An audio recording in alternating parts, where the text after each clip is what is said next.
Hopefully this is a short one. I want to talk about teleology.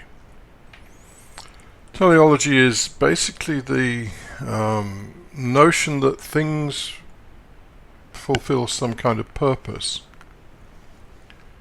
So we look at birds, say, making a nest, and we say that the purpose of the nest is to accommodate the young. Maybe.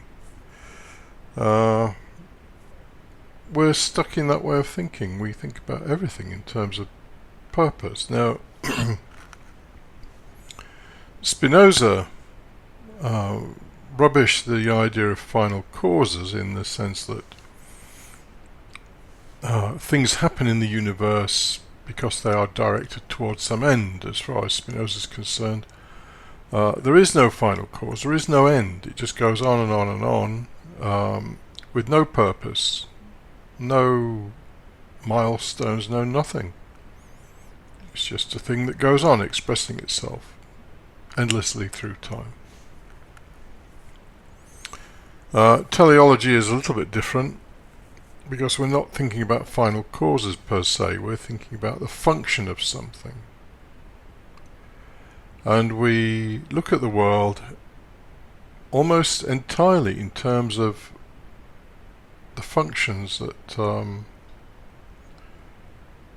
things perform. So a motor car gets you from A to B, your bed is something to sleep on, your TV is something to watch, blah blah blah. Your partner is someone who, I don't know, maybe provides sexual pleasure, companionship, whatever. We see everything in terms of this kind of functionality. Now, most of the world thinks like that in terms of functionality. But Kant, and this is an obvious kind of follow-on from his critique of pure reason, Kant says, well, actually, this is all subjective. And I have a paper that's actually about Hartmann, but there's a very nice quote here about Kant. For Kant, the validity of our teleological arguments, in other words, our arguments about the purposes of things, about purposive behavior. We see a bird building a nest. The purposive behavior is to build the nest. We see flowers. The purpose of the flower is to attract pollinating insects. All of these things that we see are not actually there in reality. They are there, to quote this, the validity of our teleological arguments, our viewing everything as being purposive.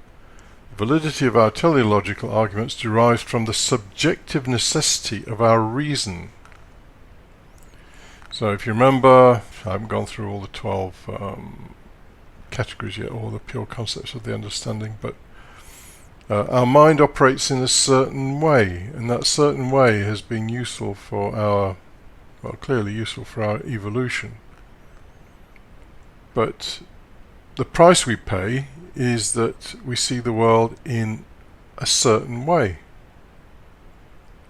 And a large part of that is that we see everything as fulfilling a purpose. Now, Kant builds on this in the critique of practical reason, with his world of ends. He believes that people belong to the world of ends. We don't serve any purpose. We're not a means to an end. And as a Zen teacher would say, we exist for our own selves, not for any other reason. We're not purposive creatures. Existence is not purposive. It just is. Unfortunately, when we look at the world, we are always thinking of, well, if I do A, I get B, because this is the principle of sufficient reason, or cause and effect. If I go to work today, I get money. If I get all kind of smarmy and charming, then I can probably seduce that person there. If I drive faster, then I'll get there 10 minutes earlier. It's always if A, then B. This is the blight of our world, and it's barren. It's barren and what's the word? Barren. Well, it's a wilderness, because we're always thinking about the B. If I do A, I get B, and so we're never really with the A, because we believe the A is only some kind of purposive thing. So there are some fairly big implications in all of this. So just to make the main argument again, all our ideas about purposive behavior, teleological arguments, to use a proper phrase, all our ideas about purposive behavior, birds building nests, going faster on the motorway, whatever it is, these derive from the subjective necessity of our reason. We can only think in a certain way and perceive the world in a certain way. So there is really no purposive behavior in the world. We add that because clearly it's useful. Do A, get B. And we look at the world like that. Yeah, the plant's got a flower, do A, because it wants to be pollinated, get B. That's the way we see the whole world. And it has great poverty associated with it.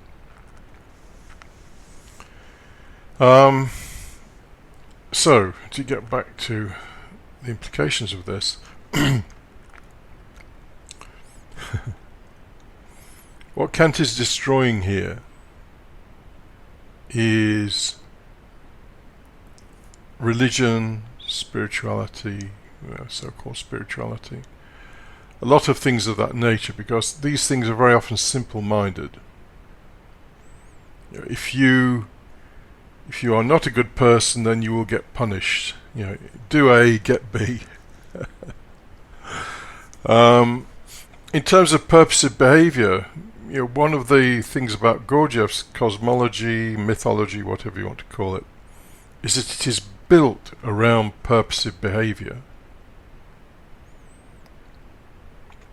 In my opinion, it's very, very naive, and potentially quite damaging to people who soak up all the bullshit. So, in Gurdjieff's mythology, there's something called the Sun Absolute. The Sun Absolute is, if you like, the whole, the all, as far as manifestation is concerned anyway. And the batteries run out if it doesn't do something. So to save its own skin, it creates what they call a ray of creation, right down to the moon. And it's like a perpetual motion machine. Everything eats everything else. And the thing sat at the top of the eating hierarchy is a Sun Absolute. Now, it's just a set of ideas based on purposive behavior. Even fucking God has purposive behavior in Gurdjieff's scheme. I don't buy it. There's a lot of good stuff in Gurdjieff, but I think his mythology was naive, simpleton stuff, really. Maybe he meant it to be like that, but not to be taken seriously anyway. And science, of course, the whole of science is based around the idea that everything is purposive, particularly things like biology and psychology. We don't normally think in terms of purposive behavior in physics, but even so, it's, establish conditions A, get B, or introduce two dominant males into the same pack, set up A, and you'll end up with a fight, get B. This is the way we see the world. It's not the way the world actually is. So, what's the point of thinking about this? Well, the point of thinking about it is that we can, for short periods of time, just drop into the here and now. Drop all the purposive stuff. I'm going to the gym because I want to be fit. Whatever it is. I'm doing overtime because I want more money. Blah blah blah. All that stuff is the way we live our lives. But every now and then, it's just good to remember that there is no teleological structure in the world. This is something we give to it, assigning purposive behavior to things, ourselves and other things. It's another little bit of freedom that you can remember now and then. Oh shit, yeah, actually the world isn't this sort of barren machine of purposive behavior. I don't know what it is, but it isn't that. And there's a little bit more freedom in your thinking and your feeling about life.